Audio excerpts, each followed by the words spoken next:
Ed and Lorraine were some of the bravest demonologists ever, but even they got scared from time to time. Here are the top 5 demons Ed and Lorraine Warren feared. Number 5 on this list is the Shadow Doll.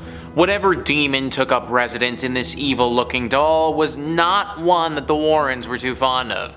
Scare Street says, the Warrens' files do not state why this horrible doll was created in the first place. However, they do state that it was used in satanic rituals and it was created by black magic using human and animal bones. It's rumored that if a picture were to be taken of the doll, it would project itself into the dreams of the person who dared to look at it in the eye. However, it is not only a simple dream.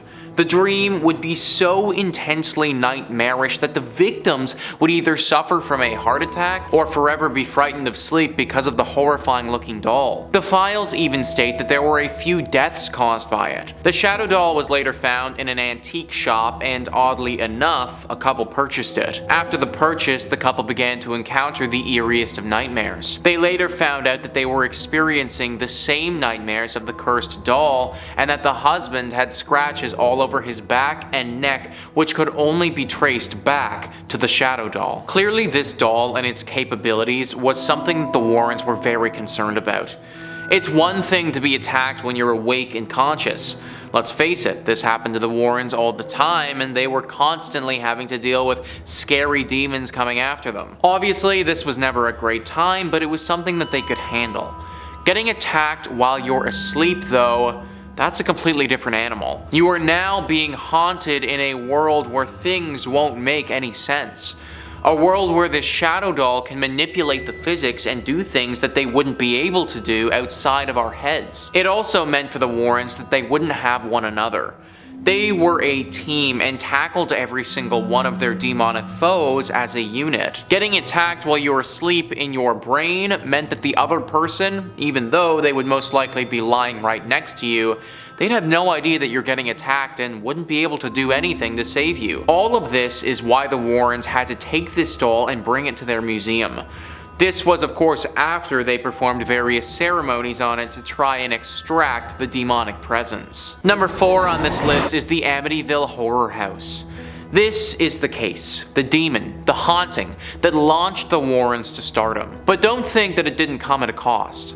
Pop Sugar says, the demonologists became a household name for the supernatural after their involvement in the infamous Amityville House. The scary elements of this story really began in 1974, when 23-year-old Ronald Defoe Jr., one of the children of the Defoe family, murdered his 2 parents and 4 siblings in their sleep. The house was empty for a year, but George and Kathy Lutz eventually bought the house for a very cheap price of $80,000. The couple and the children only stayed for 28 days after seeing slime ooze from a wall and a red-eyed pig creature among other disturbances. In addition to these occurrences, George saw his wife levitating and said that he woke up at 3:15 every day, the time when Defoe killed his family. The Warrens came in and determined that there were psychic troubles even before the notorious murders. A demon was in this place causing problems.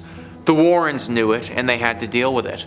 Now, I don't think that the demon can be blamed for everything that went on here. At the end of the day, murder is murder, and I don't want to take anything away from that. But after the fact, this place was susceptible to being haunted, and a demon definitely came in here and haunted it pretty well. It's their most famous case for a reason. Number 3 on this list is the Enfield Poltergeist. The Enfield Poltergeist was a possessive demon who specifically targeted 2 young girls. MovieWeb says, this well-known case formed the subject matter for The Conjuring 2. This case saw the Warrens flying overseas to London, England in order to investigate alleged poltergeist activity in the North London borough of Enfield.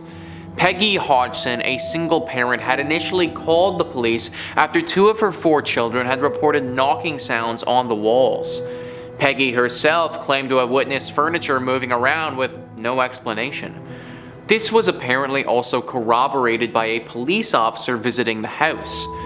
Ed and Lorraine Warren were convinced that the events were of supernatural origin and appeared to be predominantly focused around two of Peggy Hodgson's teenage daughters, with the girl seeming at times to apparently levitate off the ground. So like I said, a demon who really enjoyed possessing people. These are some of the most dangerous types of demons because you simply don't know who or what to believe anymore. If you're living in a house that's haunted, then how do you know that your dad, for instance, is who he claims he is? How do I know who to trust? Also, I am just as susceptible to being taken over by this creature, and I can't imagine that that's a great time.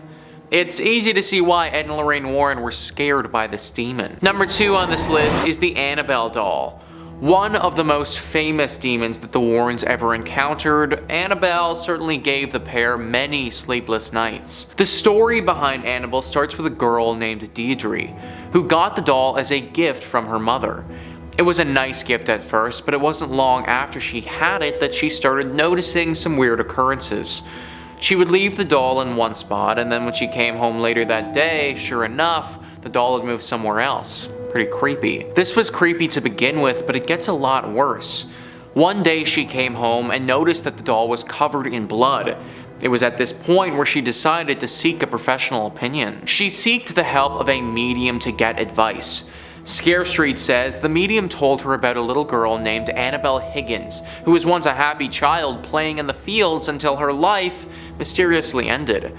After her death, she roamed the buildings that were built on this field. One night, her boyfriend, Cal, woke up to see Annabelle shocking him. It was awfully strong. Another night, Annabelle had attacked him and left him with 7 bloody scratches on his chest. They decided to contact their local priest, and that was how the Warrens heard their ominous story.